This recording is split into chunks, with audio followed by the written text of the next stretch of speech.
Parents today are faced with the task of preparing young people for a future of which no one can be quite sure. Thoughtful parents try to help their children develop sound personalities so they will adjust themselves easily to life. Take the Wilson family. Janet is 17. Tom is 14.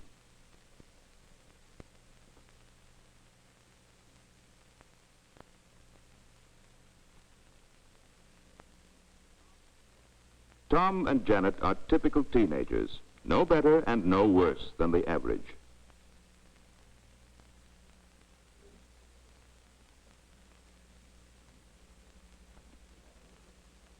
Adolescents can't be treated as children. Their needs are different. During childhood, certain needs were met in the home and in school. But as the child becomes a teenager, he's faced with a whole new set of problems which he has to work out for himself. There have been great physical changes to which he must adjust. His contact with the world outside has taken on a new aspect. As well as meeting many more people, he's expected to get along better with them. Oh, Miss Wilson. Honey, you won't forget to put the rubbish out this morning for me, will you, please? Yeah, okay. And there's a listing on the table. Will you just pick it up and stop at the grocer's on the way down? He no longer has the carefree and irresponsible attitude of a child towards his parents and friends.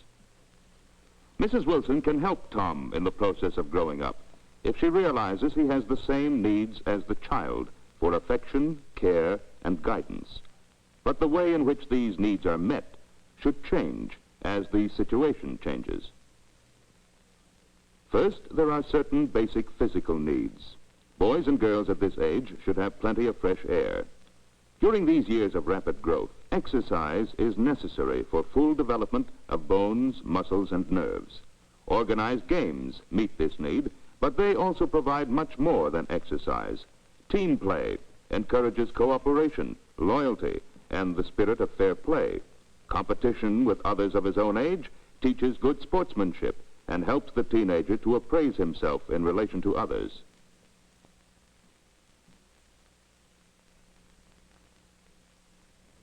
The teenager's food intake is tremendous.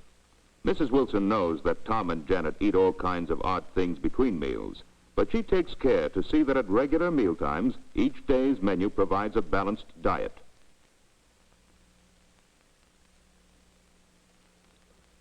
And adolescents need a great deal of rest. Although they may seem physically mature, they are still growing quickly and burning up energy. They should have good facilities for sleep, privacy, quiet, and fresh air.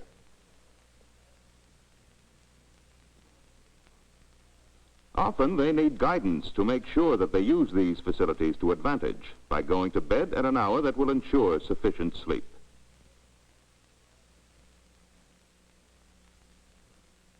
And there are definite mental needs during adolescence. Tom's mind is developing rapidly, and he needs to exercise his new ability to think. He reads more, and his choice of reading matter is more serious. He watches movies and television more critically. He has his own theories about how the characters should behave. Talks with his friends have become less aimless than they were in childhood. They discuss many everyday topics, even argue.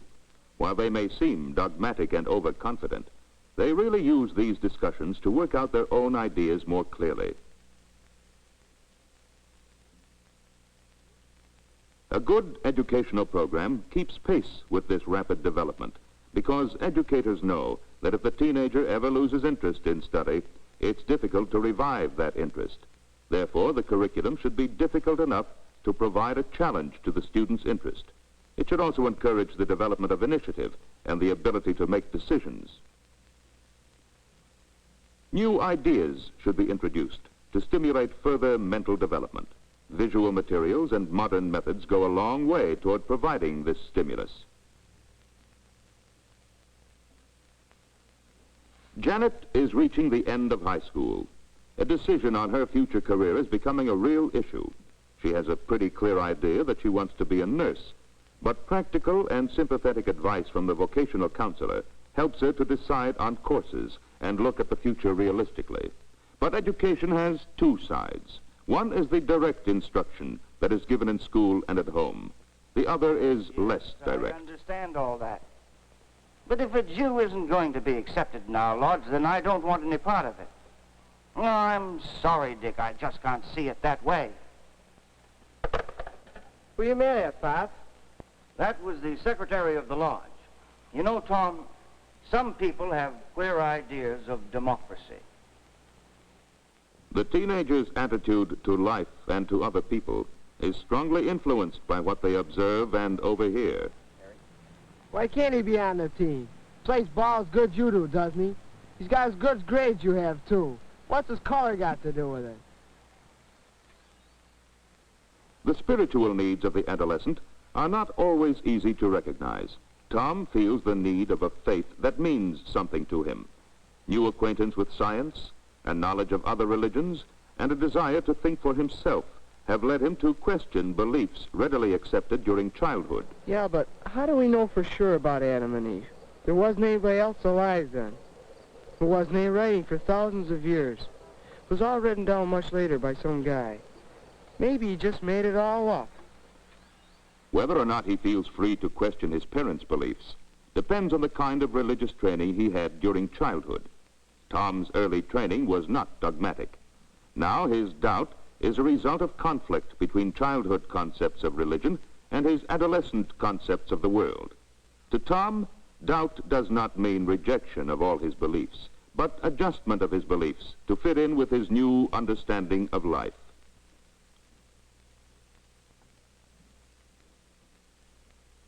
Discussion with other boys helps Tom in this adjustment, but in addition, he also needs sympathetic guidance from a religious advisor.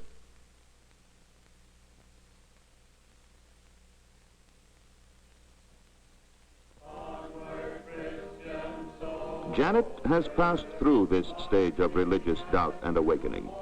After friendly discussion with her parents, she has adjusted her childhood beliefs so that they will satisfy her need for a faith with real meaning in adult life.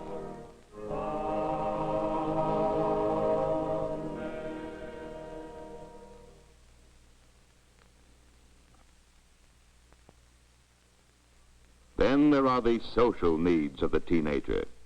Mrs. Wilson recognizes the importance to Tom and Janet of the companionship of other teenagers, and so she is glad when Janet wants to have informal parties at home. She'd rather have it that way than have Janet out at a public dance hall or in a parked car somewhere. The food will be simple, but there'll be lots of it. There'll be some of the very latest records.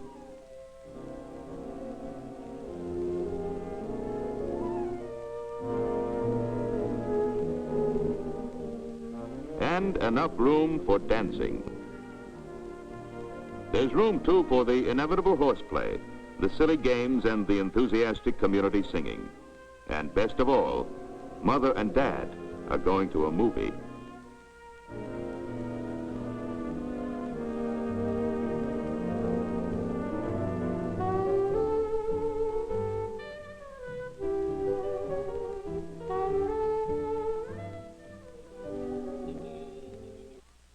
Tom is not interested in parties and dancing, but he does like to get together with boys of his own age.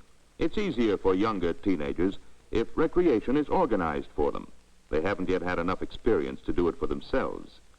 Tom is fortunate that he lives in a community wide awake to the needs of its youth. It could be a boys' club, a church group, or a 4-H club.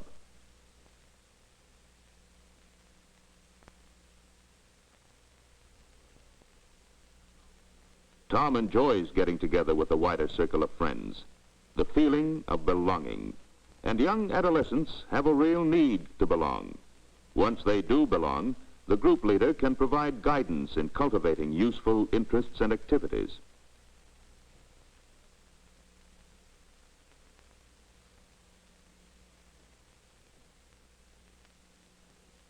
Adolescents need rich creative experience, especially during the years of physical change.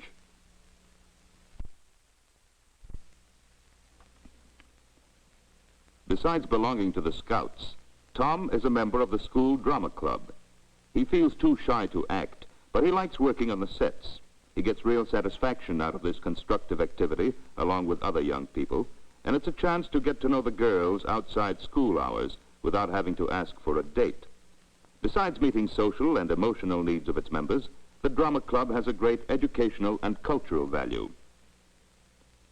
Janet, who enjoys organized recreation too, is chairman of the school dance committee.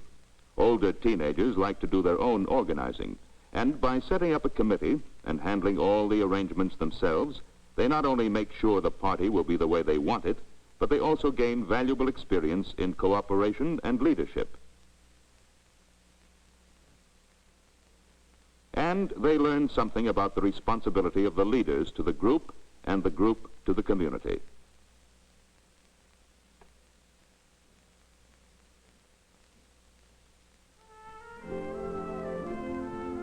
Such parties provide a healthy relaxation of the tension that is common during the teen years. Dancing provides an easy way of getting to know members of the opposite sex and builds up self-confidence. Janet and her friends need to get together often. The boys need girls, and the girls need boys. And they need special pals within the crowd.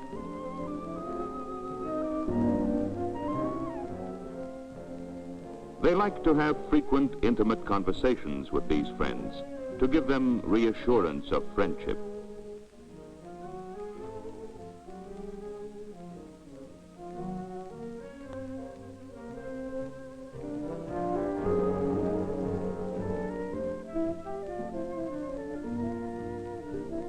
The approval of their own group, and especially of members of the opposite sex, is important to their self-esteem.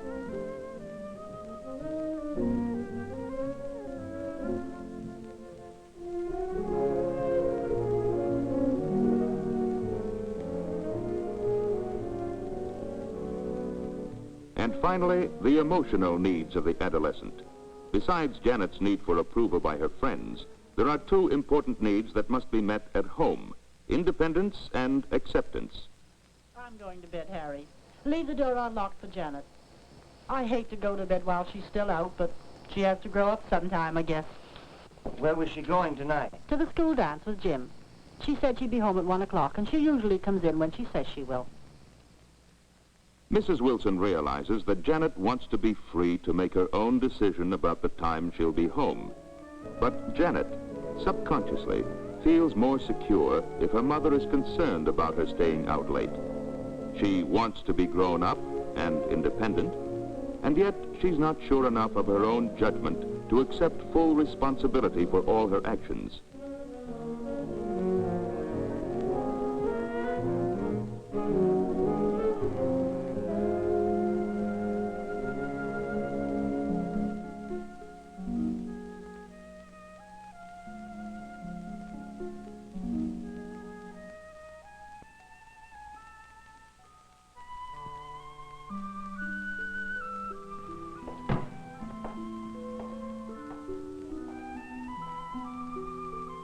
Mom, you awake? Yes, dear.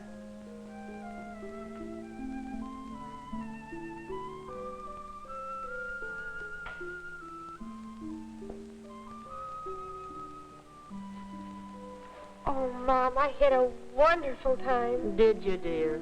Oh, Jim is just gorgeous. I guess he must be. He wanted me to go to Nick's after the dance. I told him it was too late. I'm glad you did, dear. It is pretty late. Night, Mom. Oh, he's wonderful. Good night, dear. Night, Mom. Janet seems to need approval for everything she does. And because her mother has always been friendly and understanding, she confides in her. As her daughter grows up, Mrs. Wilson is constantly revising her attitude. She recognizes Janet's need for association with boys, and she sees her need for independence. The guidance and discipline of childhood have been replaced by guidance and trust. And because of this sympathetic attitude and gradual giving over of responsibility, Janet has been able to behave in a normal 17-year-old way. She's been able to enjoy friendship with boys and yet has not betrayed her mother's trust.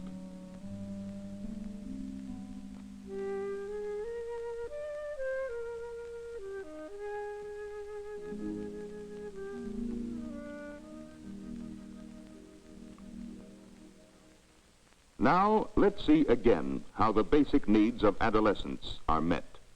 The teenager's life should be planned to meet all the requirements for good physical health.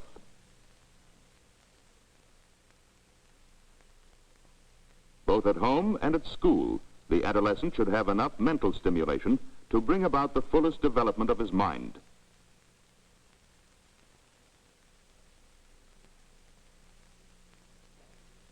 Teenagers should be encouraged to solve their religious doubts in a way that gives them a faith for life.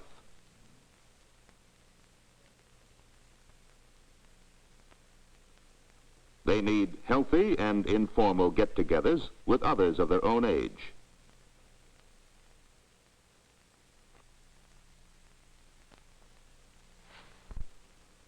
But perhaps the greatest emotional need of both Tom and Janet is the need for acceptance within the family group. Research has proved that the strongest influence for good in teenage behavior is still the home.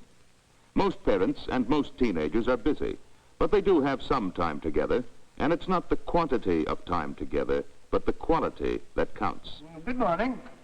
Good morning, Dad. Morning. Morning. Did you have a good time last night, Janet? Oh, I sure did. Oh, I sure did. Tom, your sister is under the influence of love this morning. Please be a little more sympathetic. Oh, that's me. Don't mind him, Jan. He'll learn. Home should be a place where you can say what you think, but it's taken good-naturedly.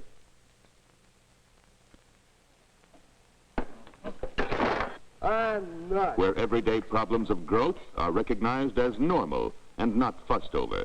Hi, folks. Oh, hello, Butch. Come on in. I am in. You like some breakfast, Butch? Thanks, Miss Wilson. I just had mine. Well, pull up a chair. Home should be a place where friends are welcome. Parents who honestly enjoy family life and show it set an example of healthy, happy living.